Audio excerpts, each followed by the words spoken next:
안녕하십니까. 참선과 다이어트. 그, 제가 이제, 59kg에서 61kg 정도 왔다 갔다 하니까 아주, 몸 상태가 아주 좋아요. 그래서 이 결과부자도 아주 옛날처럼 막, 아프지도 않고, 이제 그 관절 쪽에도 좀 부드럽게 풀려서 그 장군좌, 요가의 장군좌 자세가 있는데 그게 상당히 어렵거든요. 이제 그것도 좀 어느 정도 좀 잘 되고 그러니까 아주 결과부자 자세가 아주 잘 됩니다. 그래서 꼭 우리 수행자들은 좀 적당한 체중을 좀 유지하는 것이 좋을 것 같아요. 그리고 우리 어, 불자님들도 체중을 좀 조절을 해서 건강한 생활을 했으면 좋겠습니다. 제가 다이어트를 해본 것에 비추어 보면은 다이어트는 소식, 그다음에 쾌변, 적게 먹으면 변이 잘 안 나오는데 그러면 안 된다. 소식하면서 반드시 쾌변이 돼야 되고, 그다음에 숙면 아주 푹 자줘야 되고, 그다음에 이제 운동이 돼야 되고, 그다음에 물, 공기, 햇볕, 소금 이것들이 좀 적절하게 어우러져야 건강을 유지할 수 있다. 그런 말씀 드렸습니다. 그 다음에 이 소식에서 이제 적게 먹는 것이 이제 문제가 아니고 적게 먹으면서도 건강을 유지해야 되니까 그 적은 양의 우리가 필요한 영양소 흡수하려면 견과류가 좋다. 용류나 해산물은 이런 동물성 단백질은 인슐린 저항성도 높이고 또한 모든 바람의 원인이라고 하니까 되도록이면 그런 건 좀 피하시고 제가 지금 해보니까 견과류 다이어트가 정말 좋은 것 같아요. 깨끗하기도 하고 저는 출가하고 나서부터 이제 계속 오후부식을 했었는데 이 견과류를 먹지 않았던 것이 중간에 잠깐 제가 건강을 잃고 상당히 고생했던 그런 원인 같아요. 지금 되짚어보면 정말 너무 먹는 것에 소홀해가지고 우리 몸은 먹는 것으로 유지되는 것인데 몸이라는 것이 바로 그 음식으로 만들어진 것인데 그걸 간과하고 그래가지고 굉장히 지금 손해가 많습니다. 되돌아보면 조금만 관심을 가졌더라면 훨씬 더 충실한 수행을 했을 것인데 지나간 시간이 안타깝긴 하지만 이제라도 저 같은 어떤 과오를 범하지 않기 위해서 뒷사람들에게 이런 영상을 좀 남겨둡니다. 어지간 저는 소식에서 이제 견과류는 땅콩, 병아리콩, 해바라기씨, 호박씨, 호두씨, 또 아몬드 이제 그런 게 있는데 꼭 다 뭐 챙겨 먹을 필요는 없고 제가 보니까 이제 그 중에서 형편 닿는 대로 이렇게 이제 챙겨 먹어보면 또 이제 바꿔가면서 먹고 그래서 어느 정도 양이 차면 이제 그만 먹고 그다음에 이제 야채를 많이 먹어주는 게 좋은 것 같아요. 이제 저는 배추하고 무 이런 걸 이제 국으로 끓여가지고 이제 한 사발씩 이렇게 먹고 그러니까 이 배추나 무가 그 수분을 많이 잡고 있는 것 같아요 안에서. 그리고 카페인 음료 너무 카페인 음료를 많이 먹으면 몸에서 우리 필요한 영양소를 많이 빼가 버리기 때문에 그것도 좀 주의를 하셔야 될 것 같습니다. 특히 녹차, 커피 이런 걸 많이 드시는 분은 좀 줄이실 필요가 있습니다. 그 다음에 이제 저녁을 안 먹는 것이 좋은데 오후 불식이 좋은데 그게 여태 저녁을 먹던 습관 때문에 어려우신 분들은 저녁을 조금씩 줄여가지고 오후불식을 하는 것이 정말 좋은 것 같아요. 저는 이제 처음 오후불식 할 때 저녁을 그냥 아침, 점심을 많이 먹으니까 별 생각이 없어서 저녁을 안 먹고 대신에 저녁 안 먹으면 그 시간에 이제 위산이 나온다는 걸 알아가지고 그 물을 많이 먹었습니다. 물을. 그게 이제 물만 많이 먹었던 것이 또 이제 어떤 오후불식 실패의 원인이에요. 그게 왜냐하면 오후불식 하면서 땀을 많이 흘리고 이제 체력을 많이 소모했는데 저녁에 물만 먹으니까 이 몸에 어, 염분이 다 빠져나가가지고 염도가 안 맞는 거예요. 그래서 갈증도 안 가시고 그래서 물만 더 마시고 이제 이런 악순환이 됐는데 그 제가 이제 소금을 좀 먹고 챙겨 먹고 나서야 이제 좀 균형이 몸을 찾아가는 것 같아요. 몸이 막 열이 많이 나가지고 쌀로 된 밥만 먹으면 막 구강염이 생겨가지고 엄청 10년 이상을 고생했는데 이제 우연히 잠자기 전에 죽염을 먹고 불면증도 해결하고 그 불면증이 해결이 되니까 통풍이나 구강염 그다음에 피부 가려움증, 붉은 반점 뭐 이런 것들이 좀 점차적으로 지금 해결이 됩니다. 그래서 우리 동영상 시청하신 분들도 정말 본인이 먹는 음식을 한번 점검해 보시고 또 어떤 몸에 병이 있다. 그러면 특히 이런 음식을 아주 조심해서 드셔야 돼요. 술, 담배는 물론 끊으셔야 됩니다. 술, 담배. 술도 해롭고 담배도 해롭거든요. 그거 뭐 다 아는데 이제 못하는 게 문제인데 그것은 어, 제가 봤을 때 업이라고 그랬죠. 참여와 방생을 해야 된다.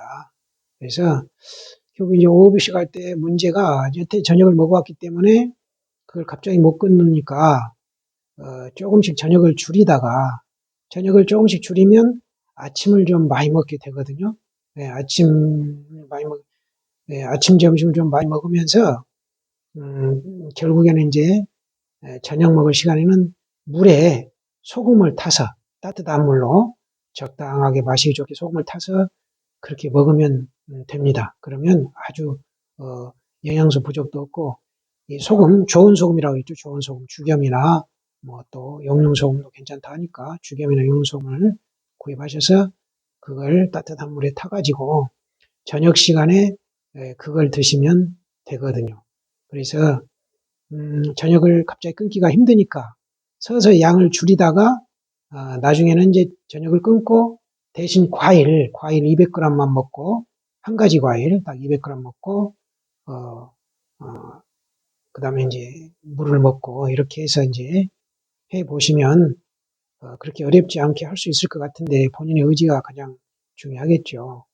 그 탄수화물 먹는 습관이 그래서 그러는데 조금만 생각을 바꾸면 될 텐데 병원 가서 수술대에 눕는 거 생각하면 이거 좀 바꾸는 게 더 쉬울 것 같은데 그걸 못하는 거 보면 참 제가 옆에서 보면 좀 안타깝습니다만은 좀 한번 이제 새해도 됐고 그랬으니까 새로운 마음으로 한번 마음대로 내보시면 어떨까 싶습니다. 그렇게 해서 빨리 건강한 몸 만들어 가지고 이제 우리는 그래도 어쨌건 결국 가야 되니까 응? 태어나는 순간부터 죽음을 머리에 이고 있다고 그랬잖아요. 뭐 이상할 게 아니라니까요. 삶과 죽음은 둘이 아니에요. 삶과 죽음은 어? 뭐 지금 들이쉬었다가 내쉬지 못하면 끝나는 거요. 내쉬었다가 들이쉬지 못하면 바로 끝나는 거예요. 우리 인생인데 그걸 너무 막 있다고 막 눈앞에 이런 삼라만상이 그냥 있다고 이렇게 집착을 해가지고 여기에 떨어져서 살다 보면 음, 영원한 나의 고향은 정말 멀어지거든요. 그래서 부처님께서 남겨주신 반야심경과 금강경, 반야바라밀다경이라고 했죠. 제가 반야바라밀다경이란 것은 그 참선에 대한 경이거든요. 참선. 비파사나나 가나선. 부처님 당신이 이제 비파사나 하셨으니까 비파사나 설명이에요. 비파사나 참선이나 가나선이나 다르지 않습니다만은 비파사나가 뭐냐? 생각이 일어나면 그 생각을 돌이켜서 생각이 일어난 자리를 보려고 하는 거예요. 그 자리에 들어가려고 하는 거. 그 다음에 이제 가나선은 이 먹고 이 몸뚱이를 끌어다니 먹고 이렇게 의심을 챙겨가면서 해가지고 결국 그 의심을 일으키는 그 자리에 들어가려고 하는 거 똑같습니다. 생각이 일어난 자리에 들어가려고 하는 거예요. 그 자리에 들어가면 바로 그 자리가 바로 생사를 면할 수 있는 생사윤회를 벗어나서 우리가 해탈할 수 있는 그런 곳이기 때문에 그렇습니다. 그러면 오늘은 그 금강경을 한번 잠깐 살펴보겠습니다. 금강경은 부처님께서 이제 부처님은 점심 한 끼만 드셨어요. 그래서 이제 사시가 되면 이제 아마 사위성에 가셔가지고 탁발을 하셔서 돌아오셔서 이제 공양을 하시고 발을 씻으시고 이제 법상에 오르셔서 결과부자하시고 몸을 단정히 하고 정원주 바른 원에 머무시면서 대면념 얼굴을 대하고 이제 생각이 드셨다. 이제 정원주라는 것, 바른 원에 머문다는 것은 중생을 모두 제도하리라. 근데 이제 여기서 중생은 우리의 생각을 얘기하는 거예요. 생각이 일어나면 그 생각을 돌이켜서 생각이 일어난 자리에 들어가는 거. 이것이 바로 중생을 제도하는 것이거든요. 뭐, 그 중생을 제도한다, 여기 중생이 뭐 깨닫지 못한 유정을 제도한다는 거, 이런 얘기가 아닙니다. 그러면 잘못된 이해예요. 그러면 안 되고, 가만히 앉으셔서 무슨 그런 중생을 어떻게 제도하시겠어요? 선정이 드셔가지고. 이게 말이 안 되잖아요.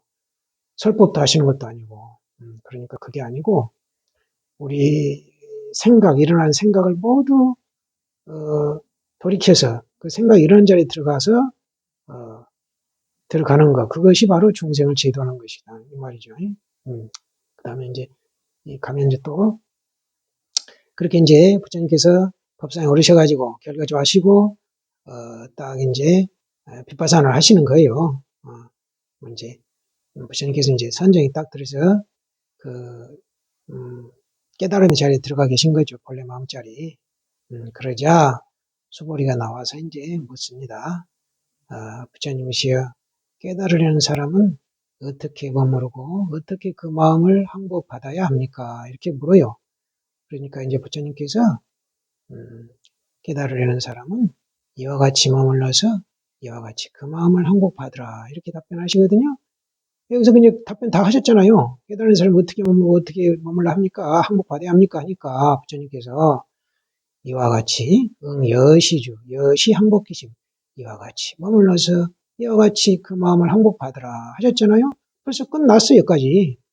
그런데 그렇게 되면 이제 뒷사람들이 모르잖아요. 그래서 수보리가 원효용문 기꺼이 즐거이 듣고 싶습니다. 이렇게 이제 또 청을 합니다. 그러니까 부처님께서 이제 그 다음 설법이 이제 이어지시는 거예요. 그래서 그 다음 3장 끝부분 가면 이제 이 여시에 대한 여시주 여시항복기심의 이 여시 이와 같이 여기에 대한 또 좀 구체적인 말씀이 나와요. 그 이제 여시라는 것, 이와 같이라는 것은 부처님 당신이 지금 毗파사나 하고 계신 온몸으로 연출하고 계신 그걸 지금 가리키는 거잖아요. 부처님 당신처럼 毗파사나를 해서 마음을 항복받고 머물러서 마음을 항복받으라 그 말이에요. 그 3장 이제 끝부분 가보면 여시멸도 무량무수 무변중생 실무중생 등멸도자 이와 같이 무량무수 무변한 중생을 제도한다는 것은 열반에 들게 하여 진실로 중생이 없어야 완전한 열반에 든 자이니라 이거거든요. 여기서 이제 중생은 우리의 생각이라고 그랬죠. 생각을 열반에 들게 해서 진실로 생각이 없어야 어떤 생각도 없어야 완전한 열반에 든 자이니라 그러거든요. 그 다음에 또 이제 우리가 많이 알고 있는 범소유상 계시 허망 약견 재상 비상이면 직견 열애니라. 무릇 있는 바 상은 모두 허망한 것이니 모든 상이 상이 아닌 것을 보면 열애를 버리라 이거거든요. 여기서 재상은 모든 상, 재상은 뭐겠어요? 우리의 생각, 비상은 생각 일어난 자리. 예, 그렇습니다. 그래서 모든 생각의 그 생각이 일어나는 자리, 그걸 보면 열애를 본다 이 말이에요. 똑같잖아요. 생각을 돌이켜 생각이 일어나는 자리 본다는 거, 들어간다는 거. 그 다음에 깨달음에 대한 정의가 있어요. 무유정법명 안욕따라 삼맥삼불이 무유정법을 안욕따라 삼맥삼불이라고 이름한다. 그거든요. 안욕따라 삼맥삼불을 깨달음이라고 번역을 하면 이제 무유정법을 깨달음이라고 한다. 그럼 무유정법이 뭐냐? 어떤 결정된 법도 없는 것을 깨달음이라고 한다. 법은 뭐겠어요? 법상 우리 생각을 얘기하는 거예요. 어떤 생각도 없는 것을 깨달음이라고 한다. 그러잖아요. 아까 생각이 일어난 자에 들어간다고 그랬잖아요. 똑같잖아요. 그 다음에 또 구체적으로 이 일체재상 증명재벌 이 문장이 나와요. 떠날리 일체재상, 일체 모든 상을 떠난 것, 일체 모든 생각을 떠난 것을 부처라고 이름한다. 이 일체재상 증명재불 이 문장이 나오거든요. 똑같죠. 생각이 일어난 자에 들어가라는 거예요. 그 다음에 이제 26장에 이제 개성 야기 새끼나 이 음성고와 시인 행사도 불능견열에 이제 구마라지 보면 개성이가 하나밖에 안 나와요. 만약 형상으로 나를 보리하거나 음성으로 나를 구하리 하면 이 사람은 그릇된 도를 행하는 것이니 열애를 볼 수 없느니라 이러고 말아요. 열애를 볼 수 없느니라고 말아요. 우리는 지금 열애를 봐야 되잖아요. 그러면 어떻게 해야 열애를 볼 수 있다는 말이 나와야 되잖아요. 그 개성이 있어요. 두 번째 개성이. 구마라지본에서 무슨 이유에서인지 없었는데 현장본을 보면 있어요. 응관불법성 즉 도사법신 법성 비소식 고피불능요. 마땅히 보아라. 부처를 법성으로 보아라. 즉 도사법신. 도사는 부처거든요. 부처는 법을 몸으로 한다. 법성은 비소식 아르마리가 아니니 고피불능요. 그러므로 아르마리로서는 알 수 없느니라. 이렇게 분명히 있어요. 이게 아주 중요한 개성인데 없어서 이제 저는 현장본을 찾아서 이제 말씀을 드립니다. 그리고 또 이제 발안욕따라 삼맥삼불이 심자 여시지 여시견 여시신의 여시불생법상 이게 나옵니다. 깨달으려는 사람은 이와 같이 알고 이와 같이 보고 이와 같이 믿고 이해해서 이와 같이 법상을 내지 마라. 법상 뭐겠어요? 생각. 한 생각도 내지 마라. 일으키지 마라. 이 말이에요. 그 다음에 또 이제 32장 가면 운하위흰연설 불취여상 여여부동 이게 나와요. 어떻게 금강경을 사람들에게 설명해 줄까요? 그러니까 불취여상 여여부동 상을 취하지 말고 여여하게 움직이지 말라. 한 생각도 일으키지 말고 선정에 들어서 움직이지 마라. 얘기거든요. 그리고 또 이제 마지막 개성 일체유의법 영홍한 포용 여러 여겨전 응작여시관 일체유의법 여기서 본 법상 생각이에요. 일체 모든 생각은 꿈 같고 환영 같고 거품 같고 그림자 같고 이슬 같고 번개 같으니 응작여시관 마땅히 지어라. 여시관을 지어라. 이와 같이 보기를 지어라. 뭐겠어요? 여시관이 비파사나입니다. 여기서는 부처님 당신 하고 계신 비파사나. 지금 우리는 간화선 이먹고 화두 들고 이먹고 참고하는 거예요. 응작 여시관. 그래서 아까 2장에서 답변하실 때 응여시주 여시 한복기심 있죠? 그 여시 응작 여시관의 여시 똑같거든요. 부처님께서는 한결같이 참선을 하고 강조를 하신 거예요. 부처님 당신 하신 비파사나지만 지금 우리는 화두 참고하는 이 먹고 몸뚱이를 끌고 다니는 놈이 이 뭐냐 이 말이에요. 제발 내가 앞으로 정말 살 수 있는 기간이 3개월만 남았다면 나는 무엇을 해야 할 것인가? 응? 내가 뭘 해야 후회 없는 삶이 될 것인가? 응? 이 생각을 해보시면서 설령 30년을 더 살들 결국에는 이 몸을 벗고 가야 되는 거예요. 그래서 우리가 가는 곳을 알아야 편안히 갈 수 있지 않겠느냐. 가는 곳만 알면 지금 이 사는 삶이 얼마나 즐겁겠어요. 가는 곳을 아는데 내가 가는 것을 몰랐을 때 두렵지만 가는 곳을 알면 두려움이 뭐가 있겠어요. 이번 삶 잘 인연 따라서 마무리하면 되는 거잖아요. 뭐 우리 많이 먹어봐야 하루 세 끼인데 저는 5불씩이나 두 끼인데 그거 뭘 많이 쥐어 쌓아 놓으려고 하겠어요. 다람쥐처럼. 그러니까 제발 우리 이 영상을 시청하시는 분들은 어, 지금 우린 대한민국에 그래도 굶어 죽진 않잖아요. 그래서 오히려 그래서 공부가 어려운 것인데 정말 춥고 배고파야 이 공부는 할 수 있다 그랬거든요. 그 말이 맞는 것 같아요. 지금 너무 잘 사니까 이 공부를 하는 사람을 찾기가 힘들어요. 정말 오늘도 좀 이목구를 하시라고 좀 간절히 한번 당부를 드립니다. 새해가 되고 그랬으니까 한번 또 다이어트도 해보고 술도 한번 끊어보고 담배도 한번 끊어보고 또 이목구도 한번 해보고 또 그래서 이제 한번 해보고 말 것이 아니고 계속해서 이렇게 좀 했으면 좋겠습니다. 선물하십시오.